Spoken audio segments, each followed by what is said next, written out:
안녕하세요. 오늘도 신나게 즐겁게 재미나게 과학 공부 시작해 보아요. 저는 박지혜 선생님입니다.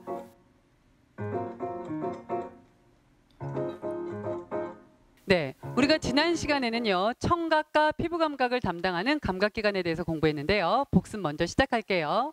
첫 번째, 귀에서 하는 감각은 두 가지가 있었습니다. 소리를 듣는 청각, 그 다음에 몸의 회전이나 기울어짐을 감지하는 평형감각. 기억나십니다. 그러면 청각이 성립되는 과정은요, 일단 소리가 자극이 돼서 순서대로 나열하시면은요, 그렇죠? 귓바퀴, 웨이도, 그 다음은요, 최초로 울리는 얇은 고막, 딩. 그리고 그 최초 진동에 의해서 소리를 좀 더 증폭, 크게 만들기 위해서 뼈다구 뼈 3개가 딩딩딩 증폭하는 건 귓속뼈. 그 다음에 그 증폭된 더 커진 소리에 의하여, 그렇죠, 달팽이관 안에 있는 청각세포, 청각신경, 뇌로 들어가면 무슨 소리구나 판단합니다. 그 다음 평형감각기관은요, 크게 두 가지가 있었어요. 뱅글뱅글 회전할 때 성립되는 감각은 누가 담당했나요? 반고리관이 담당했고요. 네, 반고리관 구조를 가만 봐주시면요, 한쪽에는 반고리관이 있고요, 한쪽에는 달팽이관이 있어서 가운데 부분, 전 정말 어느 쪽으로도 기울어지고 싶지 않습니다. 기울어짐을 감지하는 균형을 담당해주는 전 정말 전정기관이요. 해서 반고리관과 전정기관은요, 청각하고는 전혀 상관없고요. 그렇죠? 네, 평형감각에 관여하는 기관이었어요. 이해하셨나요? 오케이. 두 번째 복습은요, 피부감각이에요. 피부감각을 감지하는 감각점들은요, 표피가 아닌 표피 아래 진짜 피부, 진피 안에 있었고요. 진피 안에 있는 감각점들이 아우 차가워, 냉점이, 아우 따뜻해, 온점이 접촉되어 있네, 족점이 누르고 있네, 앞점이 아유 아파, 통점이, 이러한 감각점들이 감각을 느껴서 그 아래쪽에 있는 감각신경을 통하여 뇌로 전달하면 피부감각이 성립되겠죠. 그 다음에 각각의 감각점들이 강도가 세지면 결국 뭐가 될까요? 그렇죠. 통점, 다 아픔으로 다가오겠죠. 이해하셨나요? 그래서 우리 지난 시간에는요, 여기까지 배웠고요. 오늘은요, 마지막 세 번째 챕터, 미각과 후각을 담당하는 감각기관에 대해서 공부할 거예요. 일단 미각을 감지하는 곳은 어딜까요? 입안에 있는 혀. 그 다음에 후각은 어디서 감지하게 될까요? 감각기관은 코. 무슨 냄새구나. 네, 감지하겠죠. 해서 이번 수업 시간을 통하여 혀와 코의 구조하고 기능을 알고 맛을 느끼고 냄새를 맡고 하는 과정들을 한번 공부해 보도록 합시다. 준비되셨나요? 오케이. 그러면 이번 본 수업에 들어가기 앞서서 개념 먼저 정리합니다. 혀에서 어떤 것이 자극이 돼야 됩니다. 맛을 감지해야 되는데요. 이때 맛을 감지하기 위해서는 침하고 섞여서 어떤 상태면 좋을까요? 딱딱한 고체? 액체? 기체? 네. 맛을 감지하기에 가장 좋은 상태는 액체 상태예요. 해서 혀에서 액체 물질을 자극으로 받아들여 아우 달달한 맛, 단맛, 아우 셔, 신맛, 아우 짜, 짠맛, 그 다음에 아우 써, 쓴맛, 감칠맛을 느끼는 감각을 우리가 미각이라고 불러요. 혀에서의 자극은 액체 물질이 자극이 되는 거고요. 아우 달아, 셔, 짜, 써, 아우 감칠맛 나, 이런 것들을 감각을 미각이라고 부릅니다. 그 다음에요, 이번에는요, 냄새를 맡아야 돼요. 그럼 여러분들이 상상해 보세요. 냄새를 맡기 위해서 코는요, 어떤 상태를 받아들이나요? 공기와 같은 기체 상태가, 기체 상태의 화학물질이 자극이 되어서 여러 가지 냄새를 느끼는 감각을 우리는 후각이라고 부릅니다. 그럼 미각하고 후각 관계 있을까요? 를 알아보기 위해서 손가락으로 코를 막고 접시에 놓여있는 과일맛 젤리를 먹어본 결과 하나는 포도 맛이었고요, 하나는 사과 맛이거든요. 그런데 코를 막고 맛을 보면 어우 달아, 어우 셔 해서 이렇게만 느꼈는데요. 이번엔 막았던 코를 열고 코를 막지 않고 직접 과일맛 젤리를 맛봤더니 요건 포도 맛이네, 요건 사과 맛이네 해서 과일 맛을 느꼈답니다. 얘긴즉슨 코를 막고 먹는 거와 코를 막지 않았을 때 이렇게 과일 맛 젤리를 먹었을 때 맛의 차이가 났던 이유는요. 코를 막으면 그냥 입에서 혀에서 미각만 성립되지만 그 결과 그냥 단맛, 신맛 뿐이 없지만요. 코를 막지 않으면은요. 냄새도 맡게 되겠죠. 그래서 미각과 후각이 함께 작용해서 결국에 과일 맛을 느낄 수가 있다. 그래서 미각과 후각은요. 밀접한 관계가 있을까요? 없을까요? 있겠죠. 5성급 호텔 때는 유명한 곳에 셰프님이 요리를 하는데요. 우리 어떤 요리를 보다 보면은요.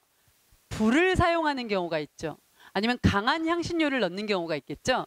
그래서 강한 불과 강한 향신료에 의해서 코의 후각세포가 손상됩니다. 그러면 냄새를 잘 못 맡아요. 그러면 요리도 요리 맛을 보는데도 문제가 생겨요. 더 이상 요리 일을 못하게 되는 수가 있어요. 그래서 진정한 굉장히 훌륭한 맛, 맛있는 맛을 내기 위해서는 혀의 미각과 코의 후각이 함께 작용해야 된다는 거 알아두세요. 그러면 미각과 후각은요. 우리가 평상시 느끼는 모든 음식 맛은 둘이 미각, 후각이 종합하여 느끼는 맛이다 라는 거 알 수 있었고요. 그렇다면 우리 맛이 성립되기 위해서 혀의 구조와 미각을 한번 확인해 본 결과 혀 표면은요. 네, 혓바닥으로 느껴보세요. 네, 혀는요. 표면이 매끈매끈한가요? 오돌오돌한가요? 만약 혹시 선생님 저는 혀 표면이 매끈매끈해요 해단 얘기는요. 혓바닥에 설태가 꼈다는 얘기입니다. 그래서 우리 혀 닦는 혀 클리너로 좀 닦아줄 필요가 있는데요. 선생님 저는 매끈매끈이 너무 싫어해서 혀 클리너를 너무 과도하게 사용하다 보면 혀 피부가 다쳐요. 피가 나요. 손상돼요. 그러면 혀에서 맛보는 맛세포들이 손상될 수 있습니다. 그래서 적당하게 혀 클리너를 닦아낼 필요가 있는데요. 혀 표면에 오돌도돌 튀어나와 있는 돌기 옆면에는 맛봉오리 가 여러 개 있고요. 그 맛봉오리 안에는 맛세포가 있고요. 맛세포 뒤로 미각신경이 있어서 뇌에다 전달해 주면 이거 무슨 맛이구나를 감지합니다. 해서 미각이 형성되는 과정을 봐주시면은요. 일단 자극어는요. 혀에 자극되는 물질이 들어가야 되겠죠. 액체 상태의 물질이고요. 자극원이 액체 상태의 물질이고요. 혀에 맛봉오리를 지나 맛세포, 미각신경, 뇌로 전달되면 단맛, 신맛, 쓴맛, 짠맛을 확인할 수가 있습니다. 우리 일반적으로 혀에서요. 혀 앞쪽 끝은 단맛. 그래서 꿀 같은 거 찍었을 때 단맛. 양옆은요. 지금 레몬 없습니다. 굉장히 신 레몬 생각해 보세요. 양옆으로 침이 쫙 고이겠죠? 양옆은 신맛. 그 다음에 저기 목젖 있는 끝은요. 쓴맛. 전체적으로는 짠맛이 분포를 많이 하고 있고요. 코의 구조를 봐주시면 코는요. 냄새를 맡아요. 후각이 형성되는데요. 일반적으로 손가락을 넣어서 코를 후벼 파게 되면 코 안에 있는 세포들이 손상되겠죠. 그래서 일반적으로 파지지 않는 윗부분, 코의 윗부분에 후각세포가 있는 후각상피가 덮여져 있어요. 후각상피. 손가락으로 후벼 팔 수 없는 후각세포들을 보호할 수 있는 후각상피 안에 후각세포가 많이 존재합니다. 그러면 기체 상태의 화학물질이 자극이 돼서 오면 코 속에 있는 후각상피 위쪽 언저리에 있는 후각세포를 자극하고 후각신경을 통해 뇌로 가면 무슨 냄새구나 판단할 수 있고요. 이러한 냄새에 관계되는 후각은요. 우리 일반적으로 이런 경험 있을 거예요. 어떤 곳에 나가 있다가 새로운 장소에 왔어요. 그러면 냄새 이렇게 반응을 보이는데 다른 친구들은 무슨 냄새 나니? 물어보면은요. 아니요, 몰라요. 아무 냄새 안 나는데 이렇게 얘기합니다. 이유인즉슨 사람의 코에서 성립하는 이 후각이라는 감각은요. 코는요. 되게 예민해요. 하지만 쉽게 피로해져요.